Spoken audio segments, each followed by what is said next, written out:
In his inauguration speech this week, he said some things that sent chills down the spines of people who are paying attention. This language he uses right here, bone-chilling. We will draw this city closer together.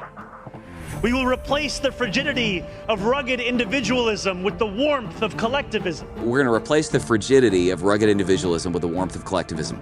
Number one, I just want to say, well, hey, brother, rugged individualism built the greatest civilization that humanity has ever seen. And let me just say, the warmth of collectivism has killed 100 million people in the last century. All socialism is communism before it gets guns. That's not a joke. Like, I've read some history books. The more he talks, bro, this guy is like actually dyed-in-the-wool communist ideals. So you got an Islamic socialist elected in the same city where 9/11 happened about 24 years ago. A little insane. So here's a question, Paul Carlos. What is the warmth of collectivism? Well, let me read you a few quotes. The individual is nothing. The collective is everything. Joseph Stalin. The interests of the individual must be subordinate to the interests of the collective. That's Mao. Everything in the state, nothing outside the state, nothing against the state. And by the way, the state is the collective. That was Benito Mussolini. And then you have, we'll replace rugged individualism with collectivism.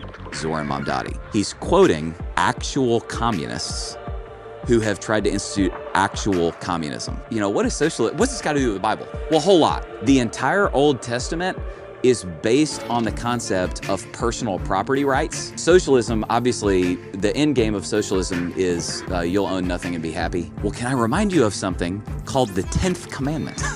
You shall not covet your neighbors, and then it lists a bunch of stuff your neighbor. So literally into the Decalogue, one of the 10 commandments is the assumption of personal property rights over against the state being able to infringe those things. The vast majority, if not all, of communist regimes, they're atheistic. So again, the big idea is once you remove God from the picture, there is no authority higher than the government. And once that happens, so you remove God, the government becomes God. The government becomes the highest authority in the system. Christians have to learn to think and apply their worldview to governance. Here's why. Because if godly people don't, godless people will. In his inauguration,